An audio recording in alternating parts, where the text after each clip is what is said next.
আগ্রাসী শক্তিগুলো একাধারে ইরানের উপর হামলা করেছে এবং সেজন্য একজন মুসলিম হিসাবে আমাদের প্রত্যেকেরই মন খারাপ থাকার কথা।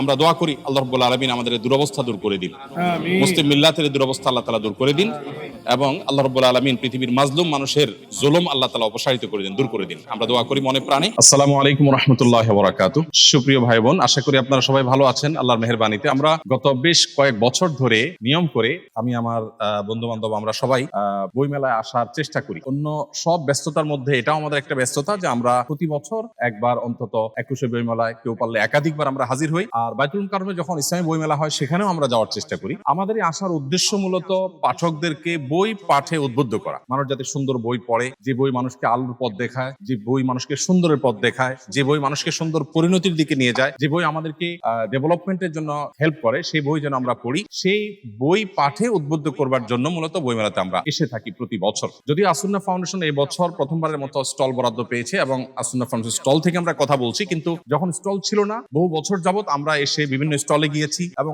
এবছরও আমরা মেলায় বিভিন্ন স্টলে ঘুরবো ইনশাআল্লাহ এবং মানুষকে বই পাঠে উদ্বুদ্ধ করবো। তো আমার সাথে আপনারা দেখতে পাচ্ছেন পরিচিত কিছু মুখ উপস্থিত আছেন, ওলামা একরাম উপস্থিত আছেন। মূলত আমাদের আসুন্নাহ ফাউন্ডেশন থেকে প্রকাশিত আমার এবারের নতুন বই ঈমানের অপরিহার্য পাঠ, এই বইটি মূলত আমরা আজ এখানে অটোগ্রাফ দিয়ে আমাদের পাঠকদের হাতে তুলে দিয়েছি এবং আমরা আনুষ্ঠানিকভাবে প্রথম এই বইটি আমরা প্রচারণা শুরু করেছি। এই বইটি আপনারা দেশে বিদেশে যারা আছেন অনলাইনে আপনারা রকমারি থেকে অর্ডার করতে পারবেন ইনশাআল্লাহ। রকমারি খুব দ্রুততার সাথে আপনাদের ঘরে পৌঁছে দিবে। এছাড়া আরো অনলাইন যে সমস্ত বুকশপ আছে সেগুলোতে আপনারা এই বইটি পেয়ে যাবেন ইনশাআল্লাহ বিদিনিল্লাহ। ওলামা একরাম এখানে যারা আছেন তাদের সবারই অনেকগুলো লেখা বই আছে। আমাদের সাইফুল ভাইয়ের একটা বই আছে এখানে আমার হাতের সামনেই দেখতে পাচ্ছি আমি, রহমতে রমাদান, অত্যন্ত সুন্দর এবং চমৎকার একটি বই রমাদানকে কেন্দ্র করে। তো বইটি আমরা কালেক্ট করতে পারি ইনশাআল্লাহ। আমাদের শেখ মাহমুদুল হাসান ভাইয়ের বই আছে, যে বই বিশেষ করে প্রিয় আমল, প্রিয় নবীর প্রিয় আমল নামে একটা বই আছে, বইটা আমি দেখেছি, খুবই সুন্দর একটা বই, সে বই আমরা কালেক্ট করতে পারি। মুফতি মোহাম্মদ আলী ভাই আছেন, ভাইয়ের অনেকগুলো বই আছে ইমান রিলেটেড অন্যান্য বিষয়, ইনশাআল্লাহ সেগুলো আমরা সংগ্রহ করব। আমার সাথে মাওলানা সাদিক আজহারি ভাই আছেন, আপনাদের সবার পরিচিত মুখ, মাওলানা নুরুল্লাহ মারুফ, তারিফ আর মারুফ দুজন আছে, তো দুজনের নাম একই, নুরুল্লাহ তারিফ, নুরুল্লাহ মারুফ। তো নুরুল্লাহ মারুফ আমাদের স্নেহভাজন ছোট ভাই, আলহামদুলিল্লাহ সে বই নিয়ে কাজ করে। তো আমি যে কথাটি বলবো সেটা হলো যে সবাই যেন আমরা বেশি বেশি করে বই পড়ি, বই কিনি এবং বই গিফট করি। আজকে যারা মেলায় এসেছেন বই কেনা ছাড়া কেউ যাবেন না। আপনি বই কেনার যদি কোনো সামর্থ্য না থাকে আসুন্নাহ ফাউন্ডেশন থেকে আমরা আমাদের যে 5 ওয়াক্ত সালাত পরবর্তী যে দোয়ার কার্ড, এটা আমরা ফ্রি দেবো ইনশাআল্লাহ। আপনি কিছু একটা নিয়ে অন্তত যান, টাকা না থাকলে আপনি ফ্রি কিছু একটা নিয়ে যান, কিন্তু আপনি নেন এবং অন্যকে আপনি সেটা উপহার দেন। এটা হলো আমাদের মূল বার্তা। তো আমরা আশা করছি সবাই সেটার উপর আমল করব এবং আলোকিত হবো, আলোকিত জীবন আমরা গঠন করব।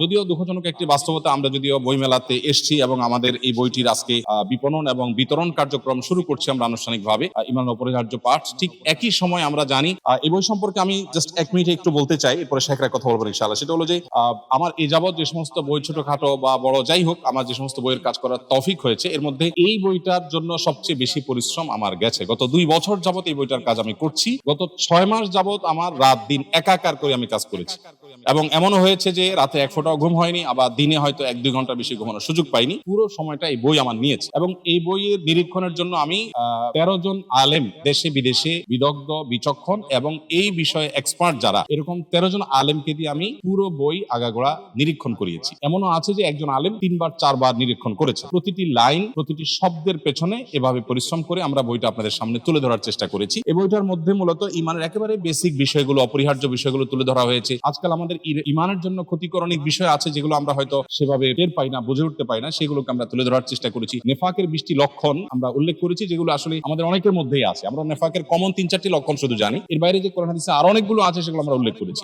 ঈমানের 77 শাখার কাজটি একেবারে মৌলিক। আমাদের এই কাজটি করতে গিয়ে এই 77 শাখার পেছনে কাজ করছি আমরা 2 মাস, প্রায় 2 মাস টানা কাজ করেছি শুধু 77টি পয়েন্টের উপরে। এমন হয়েছে যে 1 পয়েন্টের উপরে টানা 1 দিন কাজ করেছি, তারপর একটা পয়েন্ট 1 লাইন চূড়ান্ত করতে আমাদের কষ্ট হয়েছে। এরকম পরিশ্রম সাধ্য একটা বই, গবেষণালব্ধ একটা বই, আল্লাহর নিরানব্বই নামের একটা তালিকা আমরা করেছি। এটা সম্পূর্ণই মৌলিক কাজ। এর বাইরে আরো বেশ কিছু মৌলিক কাজ এখানে আছে। ঈমান ভঙ্গের কারণকে আমরা আমাদের মতো করে একটু ঢেলে সাজাবার চেষ্টা করেছি। তো আশা করছি বইটা আপনাদের উপকারে আসবে, ঈমান রক্ষার্থে এবং ঈমান জানতে, ঈমান বাঁচাতে ইনশাআল্লাহ বিদিনিল্লাহ। ঈমানের অপরিহার্য পাঠ বইটি ইনশাআল্লাহ বিদিনিল্লাহ আপনাদের উপকারে আসবে। আমরা দোয়া করি আল্লাহ তাআলা এটাকে উপকারী করে দিন, আমাদেরকে ইখলাস দান করে দিন। আমি অনেক দীর্ঘ কথা বলে ফেলেছি। আমার পাশে মুফতি মোহাম্মদ আলী ভাই আছেন, এরপর ইনশাআল্লাহ ভাষায় কথা বলবেন, একটু যদি কিছু বলতেন। জি আলহামদুলিল্লাহ, পৃথিবী, সমাজ, দেশ বা মানুষকে সবচেয়ে বেশি উপকৃত করে, অর্থাৎ বই মানুষের সবচেয়ে প্রিয় বন্ধু, যে বইয়ের মাধ্যমে পৃথিবী আলোকিত হয়। আমাদের আবারও প্রথম কথাটি বলে আমরা শেষ করছি, আমাদের বই মেলায় আসার উদ্দেশ্য মানুষকে বই পাঠে উদ্বুদ্ধ করা, বইমেলাকে প্রাণবন্ত করা, বইমেলাকে অর্থবহ করা, বাস এটাই আমাদের উদ্দেশ্য। আপনি পুরো বইমেলা ঘুরুন, যেই বইটি আপনার কাছে ভালো মনে হয়, আপনাকে আলোপথ দেখাবে মনে হয়, উপকারী মনে হয়, সেই বইটি আপনি সংগ্রহ করুন, অন্যকে বই উপহার দিন। আমাদের সবাইকে আল্লাহ তাআলা আলোকিত হওয়ার তৌফিক দান করুন এবং মুসলিম মিল্লাতকে আল্লাহ তাআলা বিশেষভাবে হেফাজত করুন। জাযাকুমুল্লাহ খাইর। আসসালামু আলাইকুম ওয়া রাহমাতুল্লাহি ওয়া বারাকাতুহু।